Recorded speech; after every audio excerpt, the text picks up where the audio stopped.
إلى حضرة سيدنا ونبينا وشفيعنا محمد صلى الله عليه وسلم وإلى أرواح آبائه وإخوانه من الأنبياء والمرسلين صلوات الله وسلامه عليه وعليهم أجمعين وعلى آل كل وصحابته والقرابة والتابعين وتابعي التابعين بإحسان إلى يوم الدين وإلى أرواح والدينا ومعلمينا وذوي الحقوق علينا أجمعين وخصوصا إلى حضرة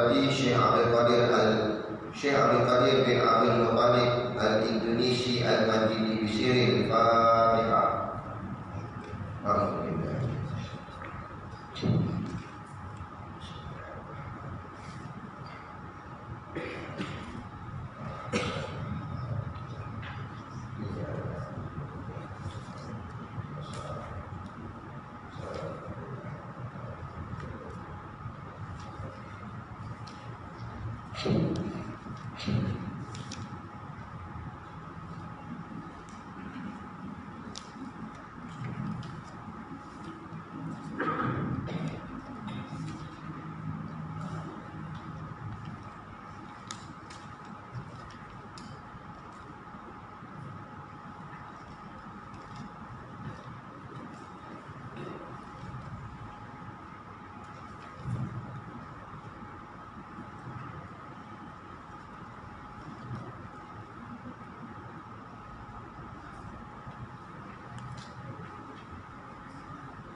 Bismillahirrahmanirrahim.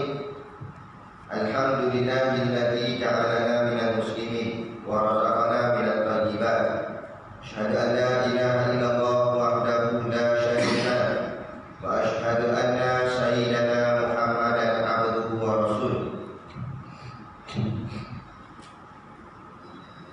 Allahumma shalli wa sallim wa barik ala sayyidina Muhammad wa ala alihi wa sahbihi wa man tabi'ahum bi ihsanin ila yaumiddin. Subhanaka, maha suci Engkau ya Allah, la ilma lana, kami tidak mempunyai pengetahuan illa ma 'allamtana, selain dari apa yang Engkau ajarkan kepada kami. Innaka antal alimul hakim, sesungguhnya Engkau jualah yang maha mengetahui lagi maha bijaksana. Rabbi shrah li sadri wa yassir li amri wahlul 'uqdatam min lisani yafqahu qawli wa la haula wa la quwwata illa billahil aliyyil azim. Amma ba'd. Qala Allah subhanahu wa ta'ala fil Qur'anil karim. A'udzu billahi minasy syaithanir rajim. Ya bani Israil adhkuru ni'mati allati an'amtu 'alaikum wa anni faddaltukum 'alal 'alamin. Wattaqu yawman la tajzi nafsun an nafsin syai'an wa la yuqbalu minha syafa'atun wa la yukhadhu minha 'adlun wa la hum yunsarun. Shadaqallahul 'azim. Yang bermaksud, ya bani Israil, wahai bani Israil, uzkuru ni'mati allati an'amtu 'alaikum, kenangkanlah akan nikmat-nikmatku yang aku telah kurniakan kepada kamu. Wa anni faddaltukum 'alal 'alamin, dan ingatlah bahawasanya aku telah melebihkan nenek moyang kamu yang taat dahulu atas orang-orang yang ada pada zamannya. Dulu Bani Israel ini satu kaum yang sangat hebat, yang dimuliakan oleh Allah Subhanahu wa ta'ala. Dia, makna asal perkataan Israel itu, Isra itu maksudnya jalan di waktu malam. Itu kita panggil Isra Mi'raj. Il itu artinya Tuhan, bahasa dulu. Jadi Israel orang yang berjalan kerana Tuhannya, kerana mereka menyelamatkan diri mereka, menyelamatkan diri daripada cengkaman musuh yang kafir, maka ikut para nabi mereka. Jadi orang Bani Israel ini orang hebat-hebat dulu. Jadi daripada keturunan mereka lah lahir banyak nabi, daripada golongan keturunannya Bani Israel ini. Lepas tu kata Allah, wa anni faddaltukum 'alal alamin. Dan ingatlah aku pernah lebihkan kamu daripada orang lain, yakni nenek moyang kamu yang dahulu. Tetapi hari ini Israel jadi apa? Jadi satu kaum yang paling dilaknat Allah, yang dibenci Allah, yang dimurkai Allah. Maka Allah sebut pada ayat yang seterusnya, wattaqu yawman la tajzi nafsun an nafsi. Dan peliharalah diri kamu dari azab sengsara pada hari akhirat nanti, yang mana pada hari itu tidak ada seorang pun yang dapat melepaskan ataupun menolong orang lain daripada terkena azab daripada Allah. Atas muka bumi ini, dunia ini, kita boleh lagi tolong orang, kita boleh lagi backup. Paling kuat kita akan tolong ahli keluarga kita. Ayah kita jatuh, kita angkat. Mak kita sakit, kita bawa klinik, kita akan tolong. Tapi Allah kata nanti di hari akhirat tidak ada siapa yang boleh tolong seseorang itu daripada kena azab Allah. Ini ancaman. Wala yuqbalu minha syafa'ah, dan tidak akan diterima daripadanya sebarang syafaat. Ini Allah ancam kepada golongan Bani Israel ini tadi. Allah kata pada mereka tidak akan dapat sebarang syafaat daripada Allah. Syafaat artinya pertolongan. Tidak akan ada sebarang pertolongan ataupun belas kasihan ataupun makna kata keampunan dan sebagainya. Wala yukhadu minha adl, dan tidak pula diambil daripada mereka sebarang bentuk tebusan. Dia pun nak tebus apa? Nak tebus dengan kata saya dulu ada tak bahagian tolong orang ni, tak ada. Semua tak terpakai. Maknanya apa sahaja kebaikan yang dia buat langsung tidak dikira. Itu maksudnya. Sebab mereka ni kafir. Kafir, buatlah baik macam mana pun tidak akan langsung dikira oleh Allah Subhanahu wa taala. Dalil ni. Wala yukhadu minha adl wala hum yunsarun, kata Allah, dan mereka langsung tidak akan mendapat sebarang pertolongan daripada siapa-siapa. Cerita ni kita ambil iktibar, di mana dulu ada satu kaum yang dimuliakan Allah, dan Allah lahirkan daripada kaum itu nabi-nabi. Allah meletakkan mereka tinggi, tetapi akibat mereka berlaku sombong, bongkar, kerana keturunannya mulia, kerana kaumnya diangkat tinggi, akhirnya dengan sebab kesombongan itu dia ingkar pada Allah, ingkar apa yang telah diperintahkan Allah. Maka Allah memberi ancaman, mereka ini tidak akan dapat sebarang bentuk pertolongan pun nanti di hari akhirat. Jadi kita moga-moga ambil iktibarlah. Ada satu ketika, ada satu geng, ada satu kumpulan, ada satu kaum yang Allah angkat mereka menjadi sebuah kerajaan, memiliki harta, memiliki pangkat, memiliki jabatan, memiliki otoriti, kuasa, tetapi tidak menggunakan kuasanya untuk menolong agama Allah, malah mendiam dan membiarkan agama Allah dihina, dicaci, diperendahkan. Maka ini ancaman seperti mana Allah mengancam pada Bani Israel. Maka Allah rentak, Allah ambil kemuliaan itu, Allah ambil segala kekuasaan dan kerajaan mereka.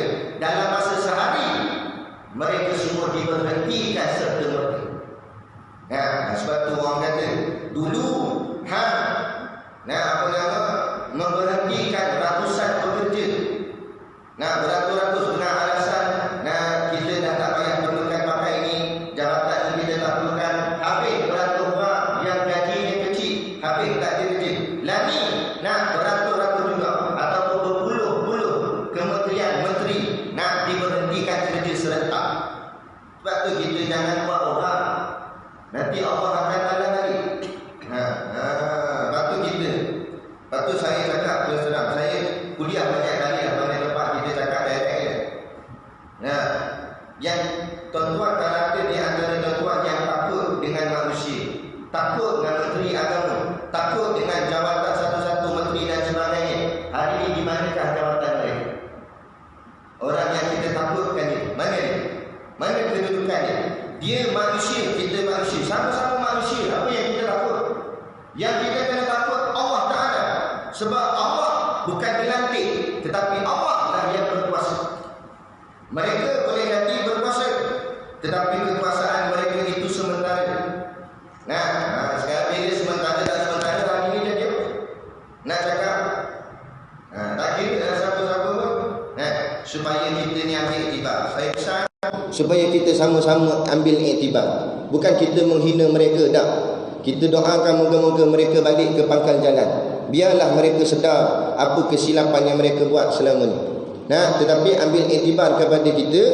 Dan antara kita ni jawatan tak tinggi mana pun, bertinggi mereka lagi sampai tahap menteri. Akhirnya jadi rakyat biasa sekarang.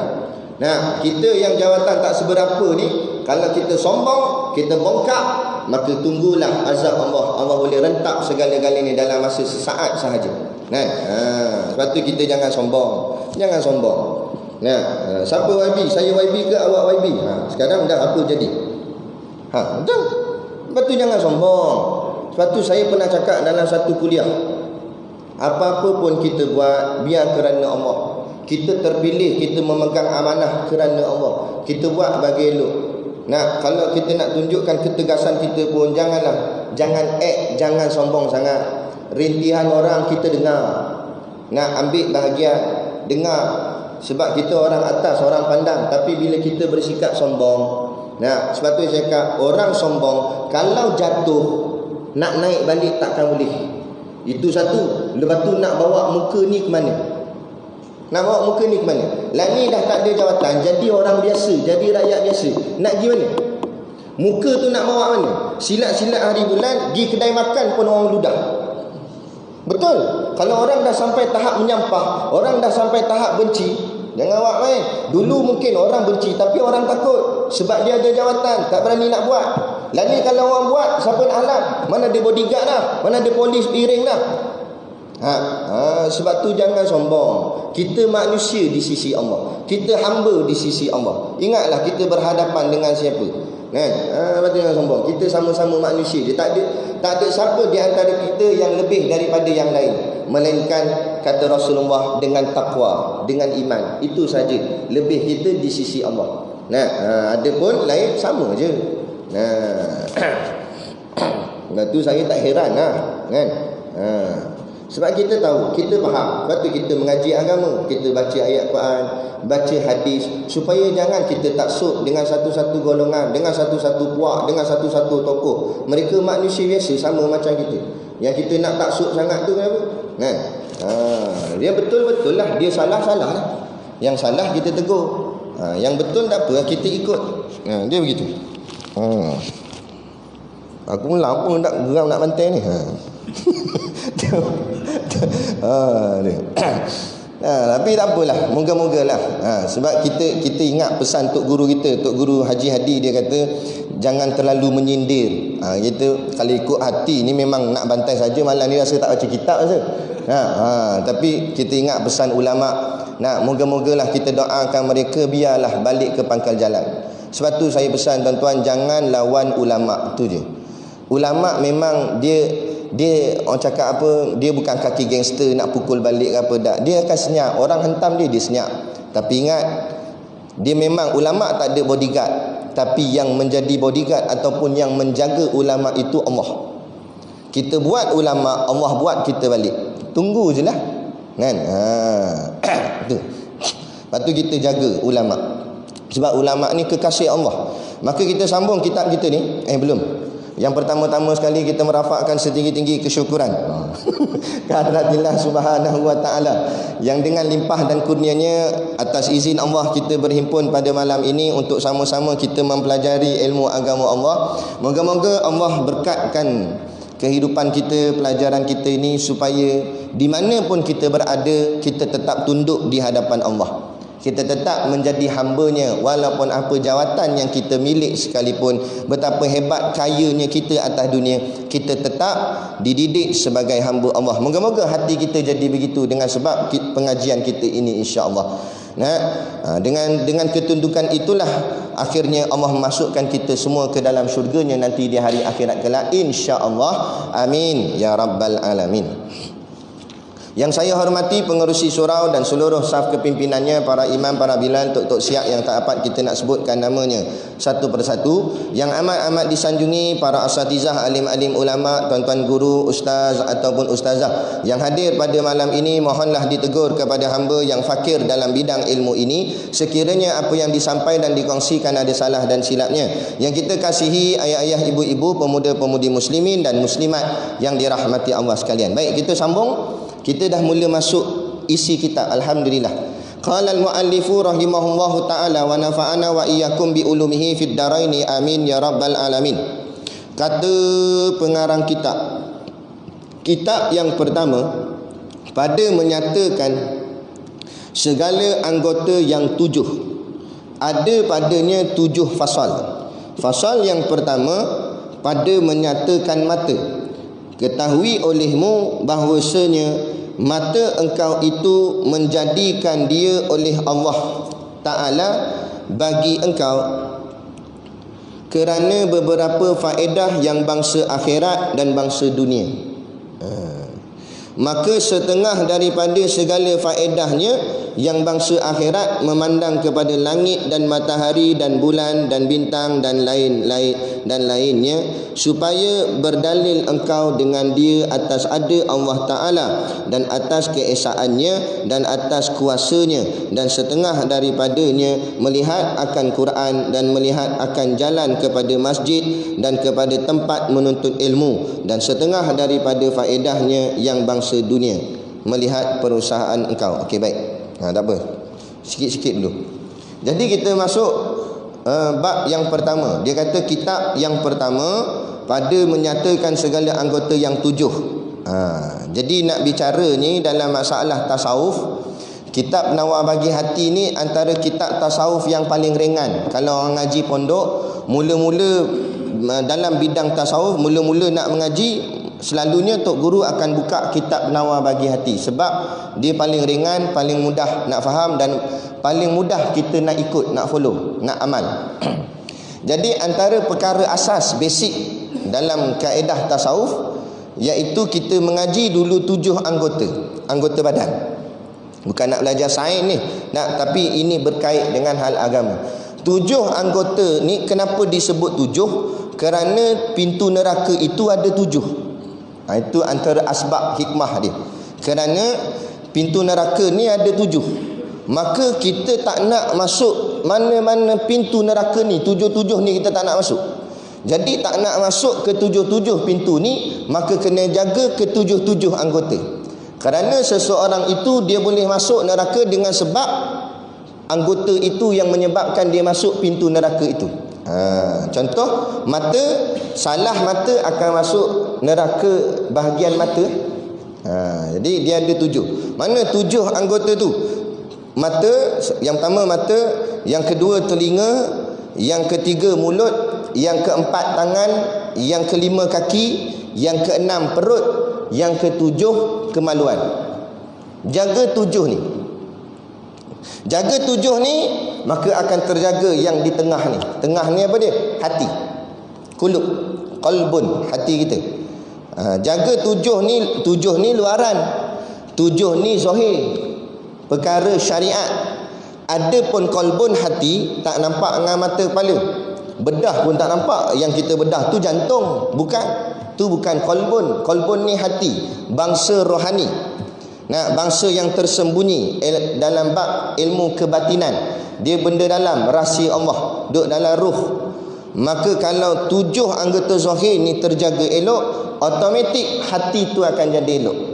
Sebab kalau kita nak terus bentuk hati, susah. Macam mana nak bentuk? Sebab barang tak nampak. Kata jaga hati. Macam mana nak jaga hati? Mana hati? Tujuan tu mana? Hati. Bawa keluar. Tak ada. Hati tak nampak, nak jaga macam mana? Jadi nak terjaga hati, jaga luarnya. Mana luar? Luar 7 anggota ni. Automatik insya-Allah kita jaga 7 anggota ni, maka hati kita akan terjaga elok. Macam kita nanam buah lah, pokok.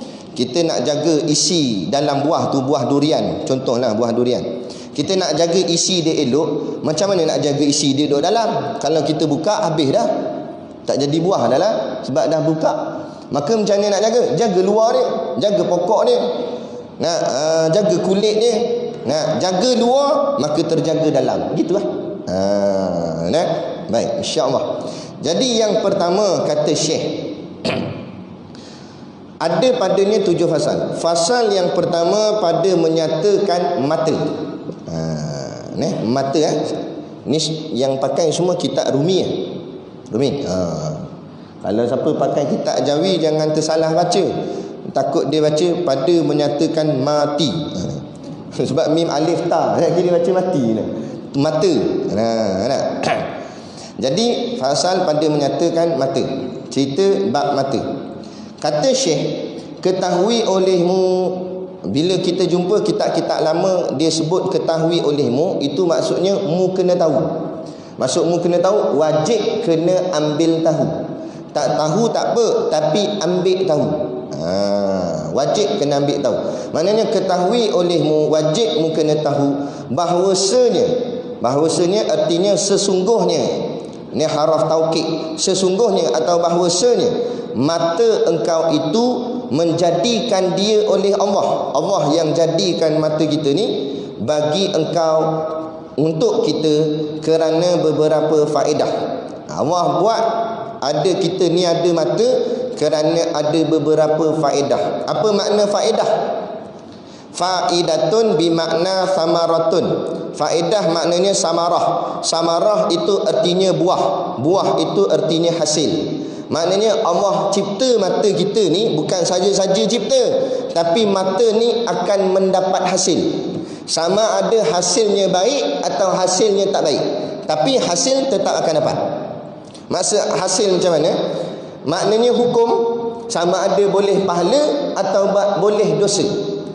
Bila kita buka je mata, maka akan tercatat pahala atau dosa. Buka mata tengok Quran, pahala. Walaupun tak baca, tengok je, pahala. Sebab tu orang kata tengok muka ulama pun boleh pahala. Kalau tengok muka ahli mamak tak ada apa. Tak ada apa-apa. Bukan dosa lah, tak ada, tapi tak dapat apa-apa. Kosong saja. Sebab tu dengan mata saja boleh pahala. Boleh buat amal dengan mata saja. Sebab tu tak payah bagi alasan. Kalau kita cacat, katalah tangan kudung, kaki kudung, apa pun semua kudung, tapi mata ada ke? Ada. Boleh lagi buat pahala. Boleh. Walaupun mulut, katalah bisu mulut, tak boleh cakap, telinga Allah pekak, bukan badak dah, tak ada badak, pekak sungguh. Nampak? Tapi mata ada lagi, boleh buat pahala lagi. Mana? Dengan jaga mata melihat perkara yang baik, boleh pahala. Betul lah. Orang tanya ulama, kalau orang tu orangnya bisu, macam mana nak baca Quran? Dah, baca dalam hati menggunakan mata, tengok ayat Quran. Tengok boleh pahala dah. Mana ada benda yang kita tengok boleh pahala? Tengok surat khabar sinar harian boleh pahala? Tak boleh pahala, boleh berita dia. Tengok, ui, letak jawatan. Contoh. Boleh tu je lah. Tapi pahala tak ada. Nak ceritanya. Tapi Quran ni kita tengok je boleh pahala. Tengok ulama boleh pahala. Tengok kitab-kitab ilmu pun boleh pahala. Walaupun belum faham, baru tengok. Ada. Semua boleh pahala. Betul lah. Kalau kita ni jenis hafal Quran lah, contoh. Kita jenis hafal Quran, lepas tu kita buat bacaan ramai-ramai macam ni. Isyak ni baca ni kan, apa nama, suratul Mulk kan. Kita baca suratul Mulk. Tak apalah, kita memang hafal sungguh lah, katalah contoh kita hafal suratul Mulk, tapi nak pahala lebih, pegang juga tengok ayat dia. Walaupun dalam kepala dah ayat tu, tapi kita nak ambil pahala melihat ayat. Melihat ayat Quran tu boleh pahala. Tak apa kalau tak tengok pun dia baca betul. Tapi nak ambil pahala melihat ayat Quran. 2 kali pahala. Pahala iqra', pahala baca, dan pahala lihat, pahala tengok. Ada. Ini buat muka confident. Orang bagi. Lah kali ayat tunggang langgang gi. Lah tahu walad dolim mana datang walad dolim. Ambil lah, apa salahnya. Kadang-kadang kita tersilap panjang pendeknya, kita terkeliru ke sebagainya kan. Macam Yasin kita dah baca dah jadi biasa dah, kebiasaan tiap-tiap malam Jumaat baca Yasin. Lama-lama simpan dalam kepala dah, ingat. Tapi tak apa, bila time baca baca. Melainkan semayang fardu. Solat fardu ulama kata makruh kalau buka Quran kat depan ataupun buka apa-apa ayat kat depan, hukumnya makruh. Makruh bukanlah dosa dak, tetapi tidak digalakkan. Kalau tinggalkan itu lebih baik. Itu makna makruh. Tak digalakkan. Adapun kalau sembahyang sunat, hukumnya harus, boleh. Sembahyang sunat tak apa. Sebab tu kalau sembahyang tarawih ni fardu ke sunat? Sunat. Jadi sembahyang tarawih tu imam tak ngapal inna atau inna lupa. Buka depan tu, contoh. Nampak? Buka depan, tak ada masalah, boleh. Ada pun mayang isyak tak payahlah. Kan? Mayang isyak baca yang kita hafal. Tapi kalau tak ingat juga tu imam tak ingat Fatihah, buka jugalah, tak apalah. Dia makruh. Baik, itu cerita dia. Jadi itu makna faedah, maknanya boleh hasil. Hasil baik boleh pahala, hasil tak baik boleh dosa. Tengok benda salah walaupun tanpa niat. Macam kita bunuh orang masuk mahkamah, dia kata membunuh tanpa niat, boleh tahan lagi. Boleh. Jadi kadang-kadang lepas ke apa ke, budi bicara apa semua selesai. Tapi main dengan mata, niat ke tak niat dosa. Niat ke tak niat dosa. Kita tengah duduk tepi-tepi tangga surau sementara nak tunggu azan apa semua, lalu amoy depan jalan ni. Dah surau tepi jalan. Amoy tu pakai seluar pendek macam spender dah pakai. Nampak habis peha-peha. Dia pun astagfirullahalazim, dia pun tutup tapi jari terbuka ini. Nampak? Maka dia pun tengok. Tengok tu dosa tak? Dosa. Dosa. Tu kita buka televisyen nak dengar berita, nak tahu juga, mana tahu dah ada ke PM ke-8 yang baru. Jadi kita pun buka lah nak. Ini cerita betul. Kita pun buka TV. Pembaca berita tak pakai tudung. Kita nampak rambut dia, nampak leher dia. Dosa tak dosa? Dosa. Betul Ustaz, macam mana? Nanti keluar gambar PM tak nampak pula, dia kata. Nak kena tengok ke? Itu kata. Tetapi dosa itu dosa kecil, bukan dosa besar. Maka sebab itulah kalau nak jaga sungguh memang payahlah. Melainkan para wali, ulama-ulama hebat apa sebagainya. Ada seorang namanya Habib Ali Al-Jufri. Ni anak keturunan Rasulullah, cicitnya Rasulullah, Ahlul Bait. Dia kalau bercakap dengan perempuan, dia tak pandang. Lagi-lagi kalau perempuan tu tidak menutup aurat. Nampak rambut. Ada lah sekali tu wartawan orang putih nak temu ramah dia. Dia berhadapan, dia tetap menyambut dengan baik, tetapi matanya dipandang bawah. Orang tu tanya dia tanya dia jawab, tanya jawab, tapi mata pandang bawah, dia tak tengok. Kita kita tengok kata Allah Akbar dah. Sebab kita bukan Habib. Kita Habib apa benda Habib tak tahu lah kita. Tu. Mereka ni jaga mata. Jaga mata. Dengan sebab jaga mata terjaga hati. Bila terjaga hati, hati bersih.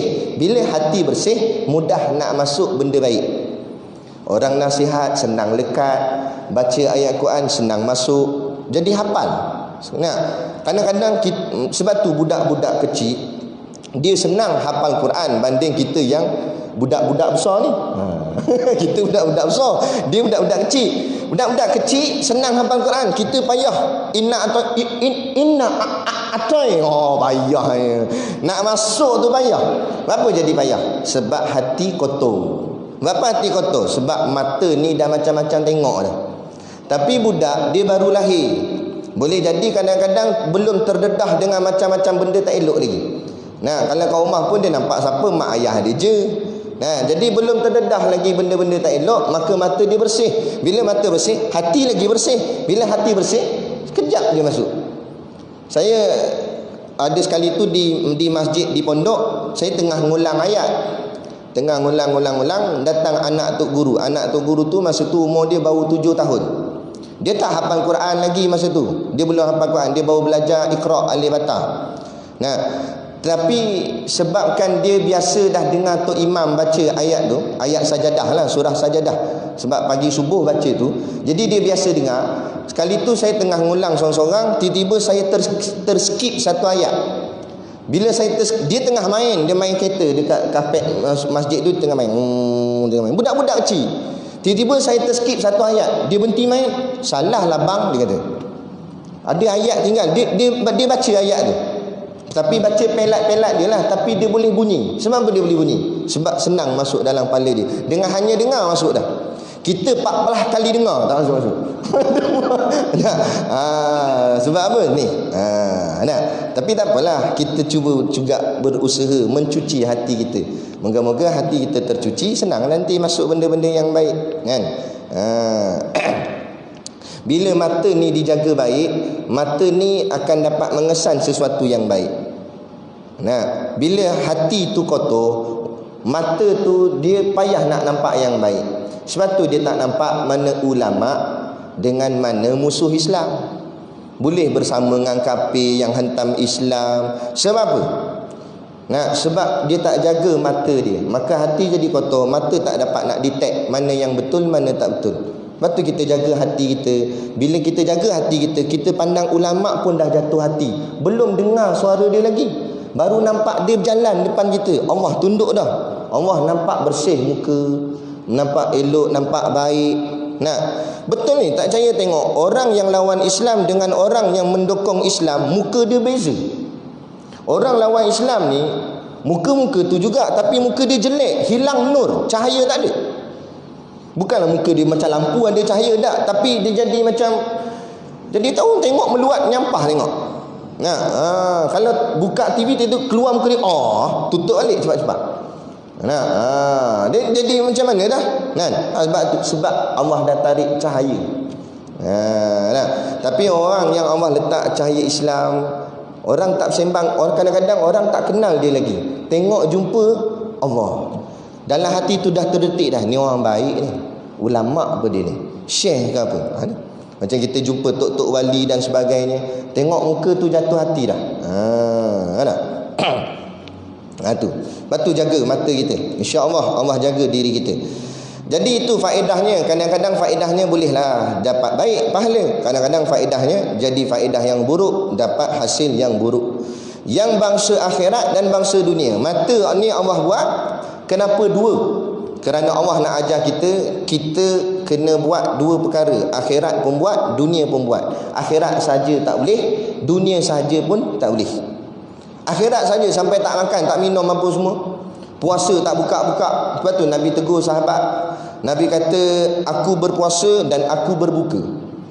Aku sembahyang, aku juga pergi berjihad dan sebagainya. Aku buat, maknanya aku tetap ibadat. Dalam masa yang sama aku juga al-a'radul basyariyah, bersifat dengan sifat kemanusiaan yang sama macam orang lain.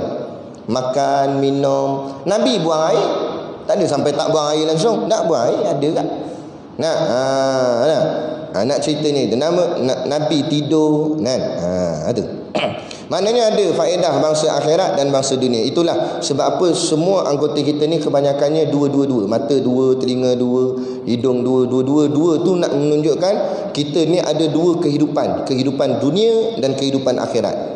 Maka kita kena ingat, kehidupan dunia pun kita tak boleh leka, kehidupan akhirat pun tak boleh leka. Tak boleh abaikan kehidupan dunia, tak boleh abaikan juga kehidupan akhirat. Nak akhirat saja sampai tak nak peduli pasal dunia, tak boleh. Kalau kita terlebih dunia, kurang kita tak pedulikan akhirat, lebih sangat dunia, tak peduli akhirat, itu jadi macam orang Yahudi. Lepas tu dalam ayat ke-7 suratul Fatihah Allah sebut, kita sebut siratal ladzina an'amta alaihim ghairil maghdubi alaihim waladdallin. Iaitu, ya Allah, tunjukkanlah aku jalan orang-orang yang Engkau beri nikmat, ghairil maghdub bi alaihim waladdallin. Maghdub dengan dolin. Maghdub itu ghadab, ghadbun artinya marah. Maghdub yang kena marah, yang kena murka. Dolin asal perkataan dolun artinya sesat. Ad-dallin orang-orang yang sesat. Ni dua perkataan ni. Jadi maghdub ni siapa? Maghdub Yahudi. Dolin Nasrani. Kenapa Yahudi maghdub? Dimurkai, dimarahi Allah. Allah marah kat dia, orang Yahudi. Sebab orang Yahudi terlampau mementingkan dunia, tidak menghiraukan akhirat. Jadi kalau ada di antara kita yang mementingkan dunia dan tidak menghiraukan akhirat, maka kita termasuk di dalam golongan maghdub, iaitu yang dimurkai oleh Allah. Azan dulu ke apa? Tak, teruskan. Lupa dah. Ingat ke PM kan? Lupa. Maghdub. Dimurkai tadi. Nah. Jadi Allah marah. Sebab apa marah? Sebab dia dunia lebih. Cuba tengok orang Yahudi. Yahudi mana buat sangat kerja akhirat? Mana dia buat kerja akhirat sangat? Kerja akhirat ni maksudnya kerja dakwah. Mana ada Yahudi buat kerja dakwah? Ada tak orang Yahudi menyebarkan agama Yahudinya pada orang lain? Tak. Dia cuma duduk dalam kelompok dia je. Puak-puak Israel tu je. Dalam tu je lah Yahudi. Mana ada Yahudi tempat lain? Jarang kita tengok ada sini Yahudi. Tak ada. Nah, yang ramai Kristian, itu Nasrani. Nah, Yahudi tak buat kerja dakwah. Jadi kalau ada di antara kita yang sibuk pergi balik kerja tanpa mempedulikan kerja dakwah, sama taraf dengan Yahudi. Lepas tu tak boleh kita tidak mempedulikan kerja dakwah. Sebab tu kita kena melibatkan diri. Tak apa, tak ada jawatan, tak apa. Jadi bahagian penyokong, jadi bahagian ahli. Nah, bantu apa yang patut untuk memenangkan jemaah Islam, untuk membantu memenangkan kerja-kerja Islam. Payah nak tapih. Bantu kerja PAH, senang cerita. Nak tapih apa lagi, menteri pun dah tak ada dah sekarang ni. Nah, bantulah. Nah, tak apalah kalau dia tak nak masuk dalam PAH, tapi dia duduk kat dalam kumpulan yang bersama dengan PAH, Muafakat Nasional ke apa ke. Bantu kerja untuk menjayakan Islam, memenangkan Islam. Sebab tu kata Tok Guru Haji Hadi, kita boleh bersama dengan sesiapa dan kita boleh berpisah dengan sesiapa. Kerana apa? Kerana Islam. Kita akan bersama dengan sesiapa pun kerana Islam, dan kita akan berpisah dengan sesiapa pun kerana Islam. Baru jelas apa tujuan matlamat kita, Islam. Tujuan gabungan dibuat bukan tujuan parti, bukan kepentingan parti, bukan terhegeh-hegeh nak jawatan sangat, bukan, tak ada. Bukan nak ke jawatan Perdana Menteri, ke jawatan Menteri Kewangan ke, tak ada. Tapi tujuannya nak menyelamatkan Islam. Sekurang-kurang DAP jatuh tu. Sekurang-kurang kafir ni tidak berleluasa. Nah, bukan kita marah pada semua kafir, tapi kafir yang mengisytiharkan dirinya benci terhadap Islam, tak suka Islam. Nah, buat satu-satu kerja, keputusan semua habis menjahanamkan agama, menjahanamkan Islam. Kemudian orang Islam yang berada dalam tu langsung tak kata apa, buat senyap mulut gitu saja. Nah, maka tak boleh. Jadi kita kena pastikan benda tu jatuh dulu. Lepas tu soalannya, barulah kita nak menyebarkan dakwah Islam ni kepada rakan-rakan kita yang belum faham lagi Islam ni secara total. Itu tujuan. Nah, bukan sebab nak jadi apa sangat, tak ada. Tok Guru Haji Hadi kalau dia nak kaya lah, buat apa lagi tu, sibuk-sibuk sampai orang maki dia, orang caci dia, orang fitnah dia. Baik dia buat daurah, baik dia buat kitab dan sebagainya, lagi kaya, duit boleh dapat banyak. Baik langsung dia tak peduli apa-apa hal politik. Nak dia buat style dia ngajar kitab gitu ya. Nak masuk TV. Kalau setakat nak jaga dunia, nak jaga duit poket, senang. Tak payah cakap, tak payah sentuh bab politik, tak payah sentuh bab kerajaan. Kita cakap luru gitu je. Tak apa, orang panggil masuk TV, baru lumayan sikit, orang bagi imbuhan. Nah, tapi apa yang nampak di depan mata ada, macam mana kita nak bantu? Nah, perkara mungkar dan sebagainya akan dipersoal oleh Allah SWT. Lepas tu kita pesan rakan-rakan asatizah, ustaz-ustaz, ya, dalam apa jua bidang yang masuk TV ke, masuk radio ke, masuk apa sekalipun, Nak, tak kisahlah di mana pun kamu berada, di mana sektor kamu masuk sekalipun, tetapi Islam tetap dijujurkan. Cakap benda yang sepatutnya. Apa boleh, apa tak boleh. Baik pemimpin atau tidak pemimpin. Kena cakaplah. Ini cerita bab aurat pada rakyat semata. Dan pemimpin tak tutup aurat, tak nak tegur pula. Tak nak cakap. Buat main putus telefon. Nak, ni dia kat radio. Tajuk tentang aurat. Nah, bahana tidak tutup aurat, neraka menanti. Oh, tajuk sedap lah. Nah, jadi hadirin yang dirahmati Allah sekalian, pendengar sekalian, kita berbicara tentang aurat bersama kita dengan ustaz sekian-sekian gini. Oh, maaf ustaz, kita ada panggilan. Oh, DJ. Halo, assalamualaikum. Live pula tu. Waalaikumsalam. Ya, dari mana? Saya dari Surau Al-Azim Custom. Jadi nak tanya soalan kat ustaz ni lah. Ya, soalan apa nak ditanya? Nak tanyalah, kalau orang rakyat biasa ni tak tutup aurat, nanti kena azab dekat dalam api neraka. Apa macam mana pula kalau pemimpin, isteri-isteri pemimpin yang tidak tutup aurat? Oh, alo. Oh, kita terputus talian. Dan terputus. Sebab apa? Sentuh bahagian atas bersama hangat. Kalau kita sayang dia, kita betulkan dia. Betulkanlah dia. Ini akibat kita diam. Lama-lama mereka pun tidak menyangka bahawa apa mereka buat tu salah. Saya dapat maklumat dalam satu ceramah Tuan Guru Haji Hadi. Baru-baru lagi. Orang hantar video kat saya.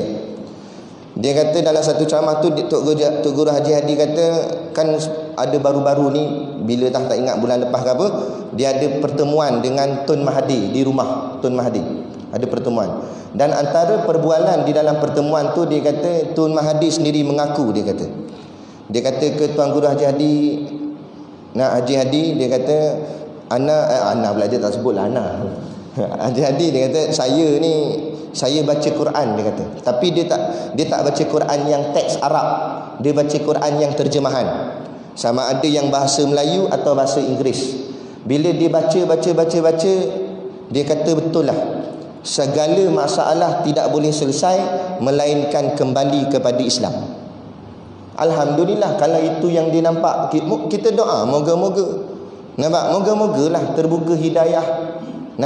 Memang kita marah dulu, kita benci, tapi yang kita benci bukan orangnya, kita benci perbuatannya. Yang kita marah perbuatannya. Jangan membenci si pendosa, tapi bencilah dosanya. Jangan marah si pendosa, tapi marahlah dosanya, marahlah maksiatnya, bukan ahlinya. Kerana boleh jadi hari ni dia ahli maksiat, esok takut-takut dia ahli taat, silap-silap ahli wali lagi. Hari ni kita caci satu orang kerana dia buat salah, boleh jadi esok dia seorang ulama. Mana kita sangka? Kita tak tahu penghujung seseorang. Jadi jangan kita marah pada tuan badan, kita marah atas perangai, sikap yang dilaksanakan yang bercanggah dengan Quran dan hadis, yang bercanggah dengan Islam, ataupun dirinya. Kita doakan moga-moga dia kembali ke pangkal jalan, siapa pun dia. Banyak mana pun. Sebab tu ada satu orang, dia bunuh 99 orang. Ni dalam kitab cerita. Dia dah bunuh dalam kitab Jauharul Mahub kalau tak silap. 99 orang dia dah bunuh. Memang nama dia rekod kat Bukit Aman. Dahsyat dia ni. Pembunuh bersiri. Akhirnya dia rasa nak taubat. Dia pergi jumpa seorang tok guru di pondok. Pergi jumpa tok guru tu. Dia kata, saya nak taubat lah, saya dulu banyak buat jahat. Tok guru tu tanya, hang buat jahat dia? Saya bunuh orang 99. Tu kata, hui, astaghfirullahalazim, hang ni ahli neraka, dia kata tok guru tu. 99, ui jahat gila, tak payah taubat lah, dah halang menyeluk pekasam. Dah halang 99, biarlah sampai masuk neraka. Tok guru tu hina dia lah, kali dia bengang, dia bunuh tok guru tu, jadi 100 genap. Lepas tu dia pergi pondok lain, pergi pondok lain, jumpa seorang tok guru. Dia pun cerita kat tok guru ni, dia dah buat jahat, dah 100 orang dia bunuh, yang terbaru seorang tok guru. Tok guru kata, tak apalah.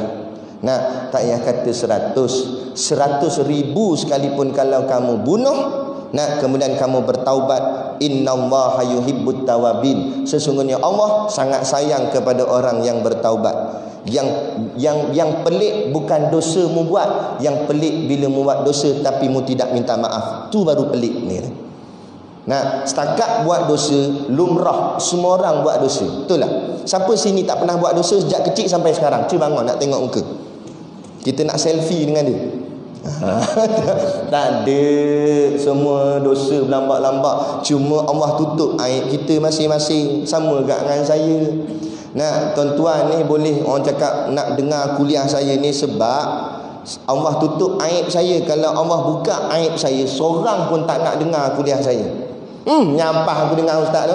Nah, rupanya dia ni gini. Habis pecah rahsia. Tapi Allah yang tutup rahsia kita. Sehingga orang lain tak tahu betapa jeleknya kita, betapa buruknya kita, betapa jahatnya kita sebenarnya. Tapi Allah yang tutupkan. Sehingga orang lain nampak macam kita ni baik. Syukur pada Allah tak buka aib. Sebab tu Allah larang jangan kita buka aib kita sendiri. Kerana aku dah tolong tutup, kata Allah. Nah, tiba-tiba dia pergi buka. Hang tak kenal aku siapa, dia kata. Hang siapa? Oh ya, aku gangster dulu, dia kata. Hang pergi buka aib buat apa? Kalau betul hang gangster macam mana pun dulu, senyap, tak payah cerita kat orang. Tak payah cerita kat orang. Nah, kadang-kadang kita nak tunjuk kita ni otai, tak payah. Nah, tak payah cerita. Biarlah. Nah, itu antara rahsia kita dengan Allah. Betapa jahatnya kita dulu. Allah Maha Pengampun, insya-Allah. Kan? Dia begitu. Ya, baik. Di akhirat dan bangsa dunia. Jadi kehidupan kita dulu, akhirat dan juga dunia. Jangan macam tadi yang kita sebut, melebihkan dunia, tak pedulikan akhirat langsung, jadi Yahudi. Segala teknologi hari ini kebanyakannya buatan Yahudi. Itu menunjukkan Yahudi memang sangat-sangat mementingkan dunia. Sebab tu Yahudi dia nak conquer dunia, tapi bukan dengan secara ketenteraan, dia conquer dengan ekonomi. Hari ini segala barang elektronik kita, ciptaan siapa, rekaan siapa, buatan siapa, kalau bukan semua daripada orang-orang Yahudi. Tak payah jauh lah. Ambil tu apa nama ni, Facebook.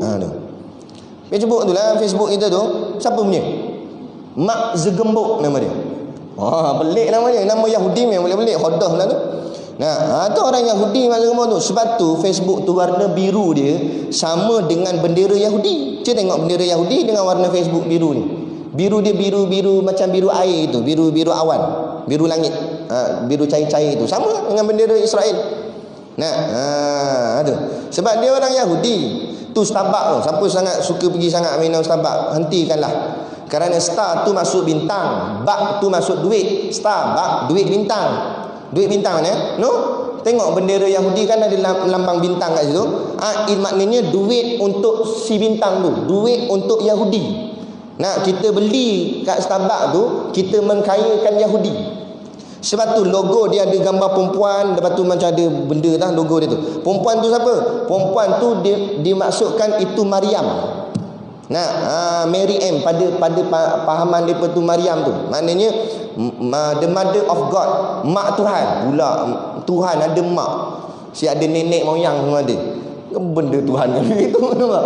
Nah, pelik-pelik. Ni lah ngarut-marut. Sebab tu kita jangan tersilap. Kerana ada ni unsur-unsur Yahudi. Sebab tu Yahudi dia conquer dunia. Boleh katalah barang-barang dalam rumah kita pun banyak barang Yahudi. Tapi nak buat macam mana? Kadang-kadang kita nak pakai juga benda tu. Kita beli je lah atas dasar keperluan, bukan atas dasar untuk bantu Yahudi. Kalau kita ada pilihan umat Islam punya, kita dahulukan umat Islam. Itu yang kita maksudkan BMF, Buy Muslim First. Itu maksud dia. Kita dahulukan produk Muslim. Dan macam Starbucks tu, dia jual air apa? Air apa Starbucks dia jual? Kopi. Pernah pergi ke? Nah, ambil tahu je lah kan. Kopi. Kedai Pak Mat ada kopi. Sampai nak Starbucks juga pergi. Lain lah. Satu kedai orang Islam pun tak buat kopi. Tapi tak boleh juga. Kalau tak minum, doktor kata mati kata. Awak kena minum kopi, dia mati kata. Kalau kerana nyawa, baru boleh. Itu dia panggil darurah. Tapi kalau tak minum kopi, boleh minum teh ais, boleh lagi. Jadi bila ada pilihan, ambil pilihan yang Islam, pilihan yang bukan dalam keputusan darurah. Tu. Pilihan yang ni, pilih yang elok. Baru hati jadi elok. Jadi kalau terlebih bahagian akhirat pula kurang dunia, itu Dolin sesat. Siapa sesat? Nasrani. Nasrani ni siapa? Yahudi. Nasrani ni asal perkataannya Nasara. Nasara tu pula maksudnya tolong. Sebab tu kalau kita mengaji Nasara yang suruh, mansurun. Nasara tu maknanya tolong. Nah, Nasrani yang menolongku. Menolongku siapa? Allah. Geng-geng yang menolong Allah. Sebab puak-puak Nasrani inilah yang menolong Allah dulu, pengikut-pengikutnya Nabi Isa alaihi salam. Ni. Nah, kaum Yahudi pengikut Nabi Musa dulu. Nah, tapi menyimpang. Kaum Nasrani pengikut Nabi Isa dulu, tapi menyimpang. Nampak? Nah, apa yang akhirnya menyimpang sebab apa ni? Yahudi menyimpang kerana mendahulukan dunia, membelakangkan akhirat. Sampai tak pedulikan langsung akhirat. Nak sibuk ke dunia, itu jadi sesat. Itu sebab jadi Allah murka tu. Itu yang sebab jadi menyimpang. Nah, Nasrani pula terlebih akhirat sangat. Sampai Tok Imam dia lah. Tok Imam dia panggil father dekat gereja dia tu. Ada imam lah tu. Nah, father dia sampai tak menikah. Kita tanya, awak tak nikah? Sebab perempuan ni dunia. Dia tak mahu dunia. Tok Imam kita sampai nak menambah lagi 3. Apa ke benda? Ada tak nak menikah? Bodoh ke apa? Dia nak akhirat sangat, dunia tak nak. Sebab tu tengok orang Kristian, dia buat kerja dakwah, dia buat sungguh-sungguh. Habis rata kampung, rata ceruk dia masuk. Dalam orang asli dia masuk. Lepas tu ramai orang asli jadi Kristian. Dia dipanggil mubalik Kristian. Mubalik ni maknanya balik, menyampai. Mubalik si penyampai, tukang menyampai Kristian. Dia menyampai. Lepas tu tengok yang dulu masa kerajaan yang lama ni lah, yang baru kena hapus ni lah. Nah, zaman dia kan ni berlaku dekat rumah-rumah, dia bawa Bible. Nah, dia bawa salib.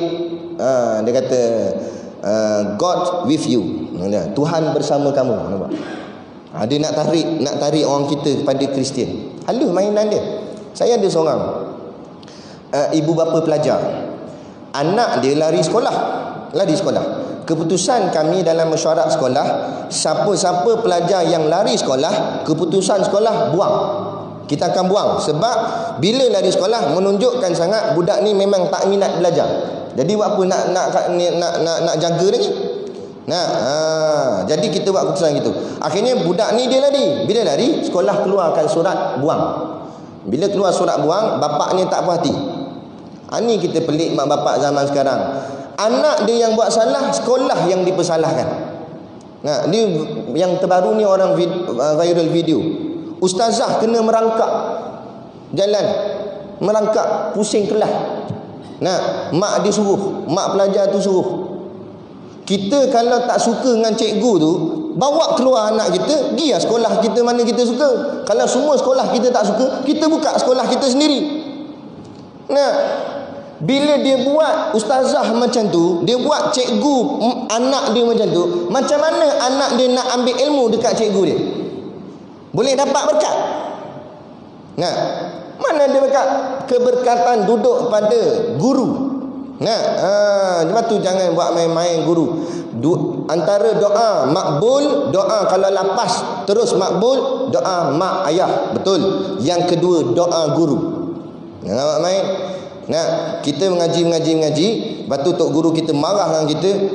Biar bodoh lah hang ni, memang jadi bodoh sungguh. Saya dah tengok dah ada budak yang dapat sumpahan daripada guru, memang jadi sungguh. Memang jadi bebal, belajar macam mana pun tak boleh pergi. Sebab tu jangan biadab dengan guru. Zaman hari ni orang biadab dengan guru.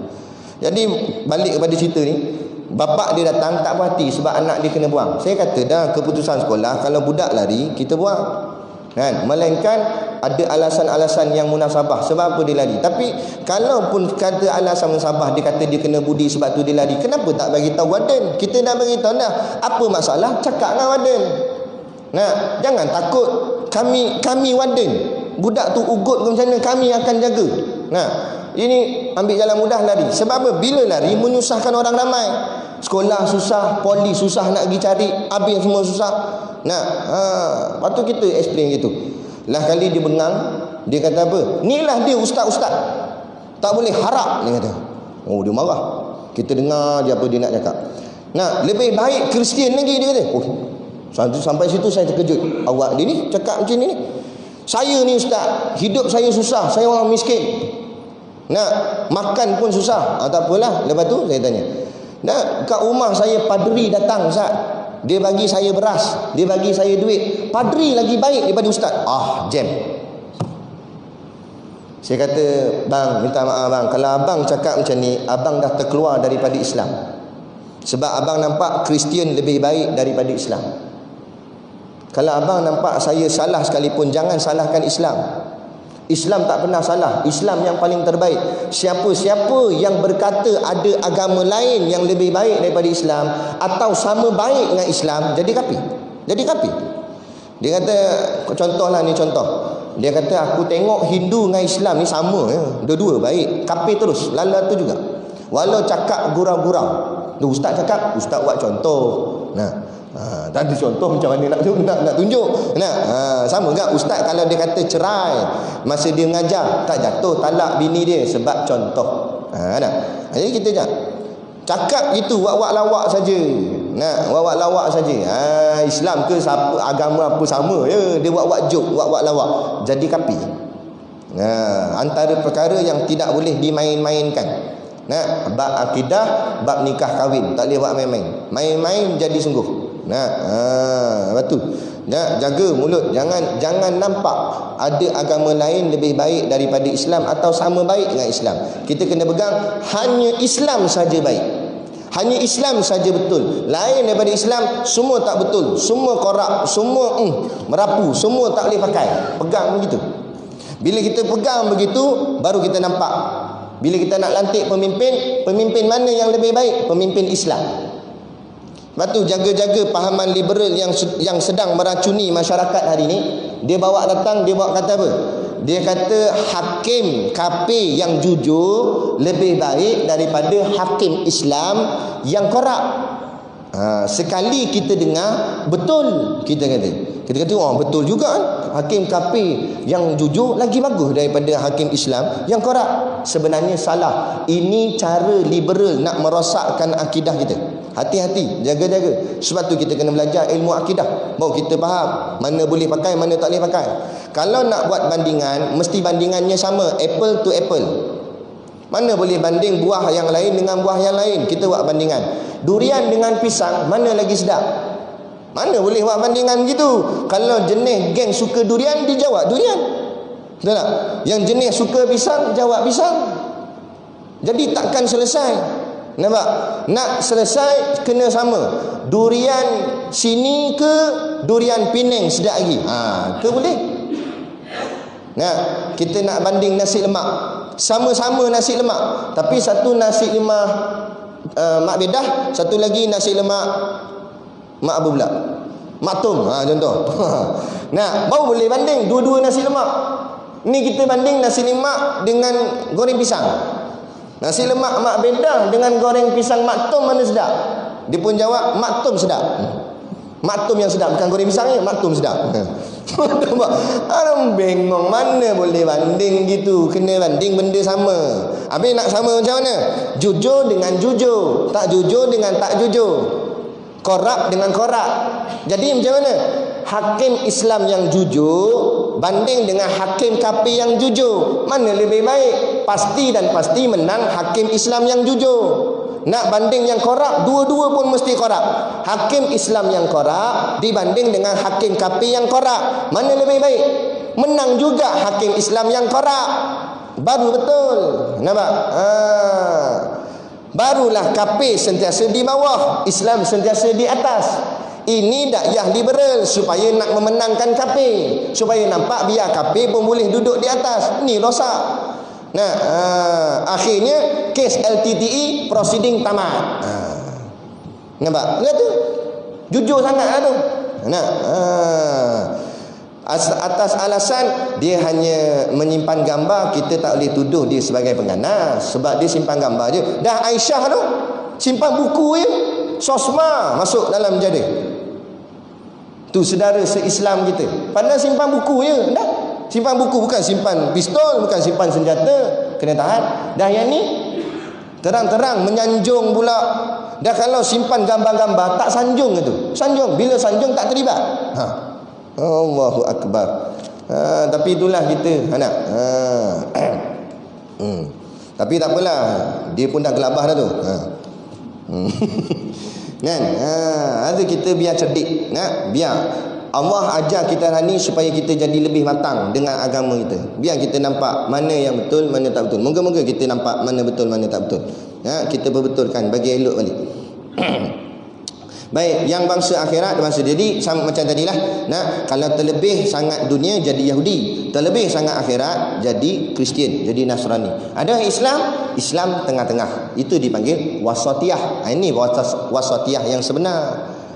Bukan maksud wasatiyah Islam berlonggar-longgar, tak. Wasatiyah artinya pertengahan.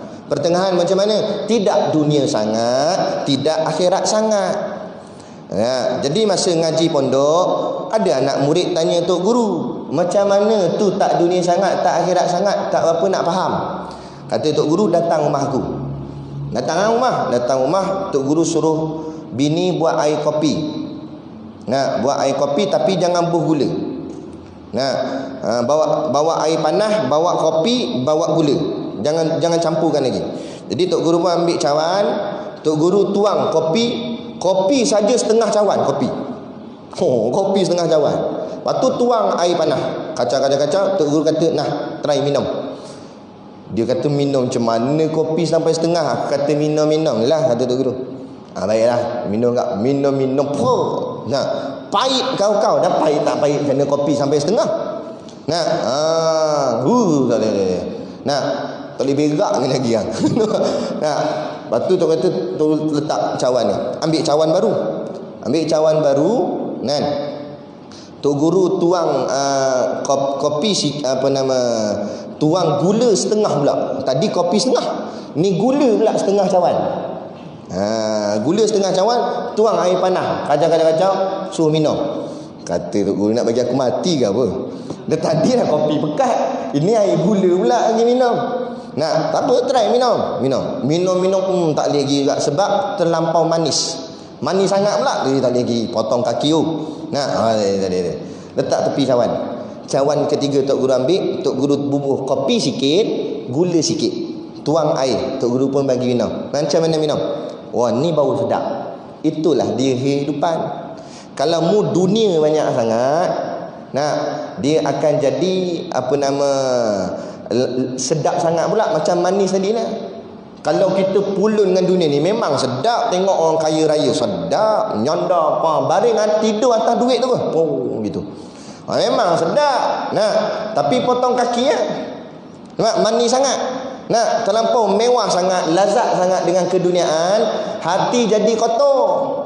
Jadi tak ingat pada Allah, tak rasa susah langsung. Tidak ada, hati ni tidak ada nak berhajat pada Allah. Sebab hidupnya senang, bila kita susah, hati kita sebut nama Allah. Ya Allah, tolonglah ya Allah, aku susah ya Allah. Tapi bila senang nak sebut nama Allah, jarang. Payah orang senang nak sebut nama Allah. Sebab terlampau sonok dengan kemanisan dunia. Itu terlampau manis. Kalau terlebih akhirat sangat, jadi pahit pula hidup ni. Macam ni tak baik. Semua tak boleh, terkongkong tu tak boleh. Sampai tak boleh nak hidup bagai apa benda jadi. Jadi payah sangat pula, ketat sangat pula hidup. Terlampau akhirat sangat, sampai tak makan, tak minum, nak semayang saja. Tak jadi kerja. Jadi kena sama, lebih kurang ada kopinya sikit, ada gulanya sikit, baru okey. Lepas tu cicah pula dengan biskut kering tu. Biskut lutut tu, apa lagi sedap. Nampak? Ni promote sekali. Nampak? Tu dia. Macam itulah hidup ni. Mana janganlah lebih dunia sangat. Contoh ginilah, senang cerita gini. Siang kita dah sibuk dengan kerja dunia, bagian malam bagian akhirat dah pula. Lepas maghrib tu duduk semayang jemaah, lepas tu dengar kuliah lama sikit pun tak apalah, sebab dunia kita dah lama dah siang tadi. sibuk dengan dunia nak. Nah, lepas tu kita sembahyang isyak berjemaah. Lepas tu baca pula surah Al-Mulk ramai-ramai. Nah, lepas tu jangan lupa pula beli. Nah, itu pun kerja dah bahagian agama kat tu untuk tolong sekolah kamu kan. Lepas tu balik apa semua bersama dengan keluarga, main dengan anak-anak sikit supaya ada silaturahimnya. Lepas tu tidur. Cukup dah tu. Jadi hamba yang baik dah lah tu. Walaupun mungkinlah kita tak sampai tahap alim, bukan ulama, mungkin kita tak sampai tahap warak, tapi sekurang-kurang kita sampai tahap soleh. Jadi hamba yang soleh. Mana hamba soleh? Hamba yang baik. Baik dah lah. Nak dunianya ada, akhirat pun ada. Standard gitu sudah. Ini sampai ke malam buat overtime lagi. Tak cukup-cukup. Nampak? Tak boleh usah. OT kata OT. Overtime tak habis-habis. Nah, takut lagi kalau mu mati, mu panggil Tok Imam jawab OT. Ada kerja. Mampu ya? Siapa nak urus? Janganlah sekali-sekala boleh lah. Sekali-sekala sebab nak menampung kos sara di hidup sampai tiap-tiap malam OT apa cerita. Nak sekali-sekala tu tak apalah. Nah, tak boleh hadir solat jemaah tiap-tiap hari, kurang-kurang ada hari kat kita datang. Contoh Isnin sampai Jumaat sibuk kerja. Dah satu Ahad takkan kerja gak, takkan sibuk gak. Oi mengalahkan PM ke-8. Datanglah. Bahagian ada untuk nak duduk sama dengan orang jemaah, mengaji semayang jemaah. Ada pergaulan sesama saudara se-Islam. Ya, orang kenal kita juga. Jadi kalau kita mati, so orang tahu, oh ni dia. Dia ni bagus dia ni. Selalu datang kuliah apa semua. Aku rajin nampak dia. Ni kalau muka tak pernah nampak, tak tahu ada kat depan dah. Siapa dia ni? Ada ni, dia duduk tu kat belakang. Oh, lah, baru mati. Kan dah lama mati dah. Sampai orang tak kenal. Ada. Sampai tak kenal gitu. Apa jadi gitu? Sibuk sangat ke dunia. Sibuk ke akhirat sangat pun tak lera. Sampai tak peduli. Nak keluar berdakwah pun janganlah sampai tinggal anak bini, sampai tak peduli apa. Kenalah. Sebab itulah yang disebutkan pergi haji dengan mampu. Maksud mampu bukan kita pergi haji, anak bini kat rumah tunggang langgang tak ada makan minum kan. Maksud mampu tu kalau kita pergi sana, orang dekat Malaysia ni pun boleh diteruskan hidupnya. Andai kata kita mati sana pun dia orang boleh teruskan hidup. Itu makna mampu. Jadi kalau duit kita cukup-cukup makan je, nak bayar perbelanjaan, nak buat haji, habis ambil duit tu semua kosong tu bank. Sampaikan orang yang kita waris yang kita nak tinggalkan ni tak ada apa-apa. Tak boleh sampai tahapnya tu. Jadi biar ada dunia dan akhiratnya. Okey, kita berhenti kat situ. Kita akan sambung. Maka setengah daripada segala faedahnya yang bangsa akhirat. Nanti dia akan cerita kegunaan mata kita untuk akhirat. Macam mana nak guna dia untuk akhirat. Dia akan ajar. Dia nak ajar kita cara guna mata. Padahal kita guna mata lama dah. Tapi tak apalah. Kita nak betulkan cara kita mengendalikan anggota badan yang Allah kurniakan ke atas kita ni, insya-Allah. Jadi cukup sekadar tu pada malam ni. Jadi macam biasa ada di luar sana produk perniagaan. Kemudian ada telur masin. Ada telur masin. Jadi boleh 2 tray. 1 tray berapa balang? Ada 12. Jadi terhadlah kan. Jadi tengok siapa cepat dia dapatlah. Telur masin kami ni istimewa. Dia lain daripada lain. Sebab apa lain daripada lain? Sebab telur tu telur itik. Itik tu pula itik jenis ngaji pondok ni itik. Tu kata lain daripada lain tu. Itik tu duduk pondok. Jadi kalau tak berapa faham kita mengaji ni, cuba makan. Mana tahu faham. Ada berkat dia, insya-Allah. Kemudian yang keduanya, macam tahun lepas juga kita ada buat borang tahlil. Dah menjadi kebiasaan dan tradisi pondok-pondok lama, iaitu bila sampai bulan Rejab, Syaban, Ramadan, 3 bulan ni straight puasa. Rejab pun puasa, Syaban pun puasa, Ramadan confirm puasalah, wajib kan. Jadi ni ada gak geng-geng Wahabi dia kata ambil dalil mana? Ni bukan kisah salah dalil tak dalil. Ini training kepada kita. Sebab kata tok guru kami, kalau tiba-tiba dia terus nak macam kita lumba lari, takkan hari pertandingan baru nak lari. Memang krem lah kaki-kaki. Sama juga, takkan Ramadan dan time tu lah baru nak puasa. Tu yang menyandar tengok jam tak habis-habis. Dia tengok jam bila nak maghrib dia kata. Nah, azan Zuhur disangka maghrib kan. Nah, jadi training dia Rejab lah. Jadi bulan Rejab ni kita puasa sunat. Sikit-sikit. Jadi kalau menyandar pun menyandar Rejab menyandar. Nah, tapi masuk Syaban dia dah tak menyandar sangatlah. Dia dah boleh mencangkul tanah, siap berkebun lagi dah. Masuk Ramadan main badminton siap. Tu Imam lawan tu Bilal. Sampai orang kata maghrib dah ni, dia ajak lah nak smash dia kata. Oh, makna kata steadynya perut dia. Sampai tak ada rasa apa-apa dah. Sebab apa? Sebab dia dah dilatih daripada awal. Maka barulah Ramadan kita tahun ini insya-Allah akan jadi Ramadan yang paling terbaik dalam sepanjang kehidupan kita. Moga-moga begitu. Jadi kami di pondok memang dah kebiasaan tok guru suruh buat begitu. Jadi bila budak-budak ni puasa, bila menjelang maghrib sebelum nak buka puasa tu mereka akan baca tahlil. Jadi sebabkan mereka baca tahlil, kita keluarkan borang untuk manfaat kita bersama. Siapa-siapa yang nak nama-nama arwahnya ditahlilkan oleh pelajar pondok kami, jadi ada borangnya, isikan nama, kemudian serah pada kami. Kemudian sebelah nama tu yang ditulis RM. RM tu maksudnya ringgit Malaysia lah. Maksudnya itu sumbangan. Sumbangan tu terpulang. Nanti ada yang tanya, Ustaz, satu nama berapa ringgit? Tak ada ringgit-ringgit. Terpulang nak bagi berapa? Nak bagi pun tak apa, tak nak bagi pun tak apa. Tulis nama arwah penuh sampai 10 nama. Sampai tak cukup depan, kali belakang tulis lagi. Tapi bahagian sumbangan kosong. Tak apa, kami terima, tak ada masalah. Cuma kedekut pahit. Tapi kami terima, kami baca juga nama arwah dia, tak ada masalah. Terjadi terpulang. Bagi sikit pun tak apa, bagi banyak pun tak apa, terpulang lah. Kalau tak bagi sikit, bagi banyak. Kalau tak bagi banyak, bagi lagi banyak. Jadi gitu. Dan tujuan kami kutip pun bukan untuk siapa-siapa. Kami ambil duit sumbangan ni, kami nak beli barang juadah berbuka puasa untuk pelajar-pelajar pondok yang berpuasa ni. Jadi itu je. Jadi mungkin kita tak larat nak puasa sunat ni. Tapi kita tolong bagi bahagian habuan kita ni, bahagian sedekah kita ni.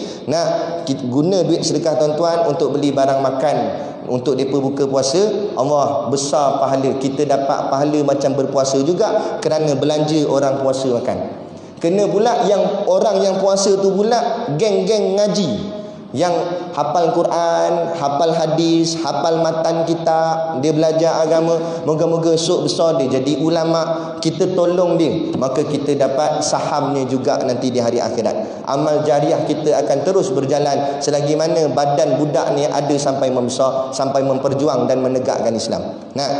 Jadi akan dapat kita dalam kubur esok, pahala kita masih lagi berjalan. Jadi gitulah. Kemudiannya